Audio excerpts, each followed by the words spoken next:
In the women's tennis final in the Australian Open, Naomi Osaka defeated Jennifer Brady to get her fourth major title. In the men's final, Novak Djokovic faced Daniil Medvedev and won easily in 3 sets to get his 12th major. Also in the news, NASCAR was at the Daytona Road Course this past weekend.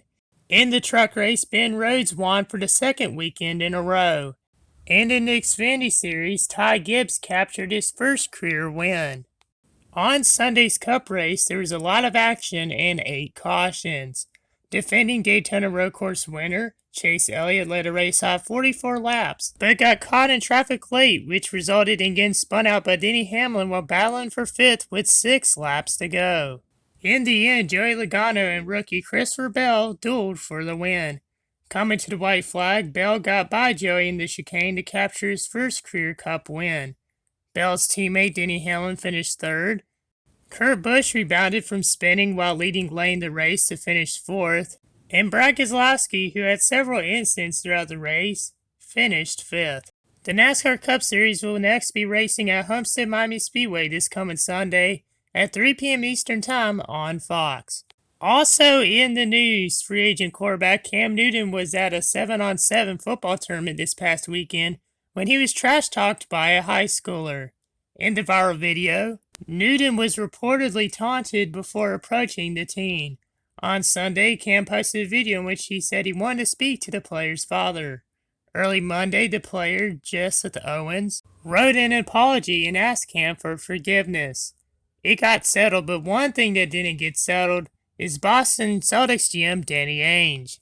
It was reported earlier this week that he wanted to trade guard Kemba Walker before the season even started. A lot of other GMs in the NBA aren't pleased with Ainge, who tried trading Walker because he knew Kemba wasn't going to be ready at the start of the season. Kemba had an off-season injection for a knee injury and didn't return to the court till around January. We'll see what Danny does before the March 25th trade deadline. Also in the NBA, the Houston Rockets waived center DeMarcus Cousins. Cousins, a 4-time All-Star, has been trying to become his former self, proving he isn't injury-prone. Cousins has been on multiple teams over the past few seasons and is currently averaging 9.6 points per game and 7.6 rebounds per game. Sources said that DeMarcus isn't happy being on the bench as a backup to Christian Wood. However, DeMarcus claimed that those rumors were false. Meanwhile, the Utah Jazz have looked unstoppable in February and are currently leading the West by 3.5 games over the 2 LA teams heading into Tuesday night. The Jazz are 25-6 and are averaging 116 points per game.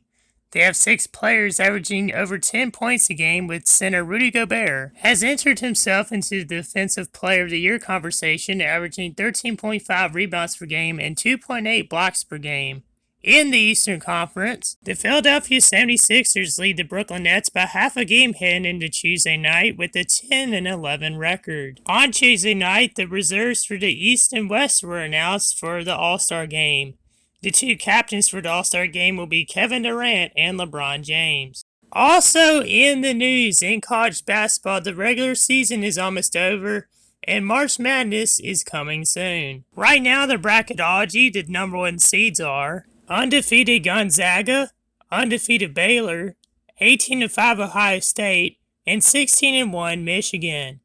Selection Sunday for the 2021 tournament will be on March the 14th. On to the National Hockey League. Buffalo Sabres defenseman Jake McCabe will miss the rest of the season due to a right knee injury. Jake has had 18 goals and 59 assists in 353 career games for the Sabres. The Florida Panthers have taken the top spot in the Central Division with 26 points and a 12-3 record. Boston still leads the East with 24 points and 11-3 record. The Maple Leafs are still on top of the North with 30 points and a 14-4 record. And in the West, the Vegas Golden Knights are ahead with 23 points and 11-4 record.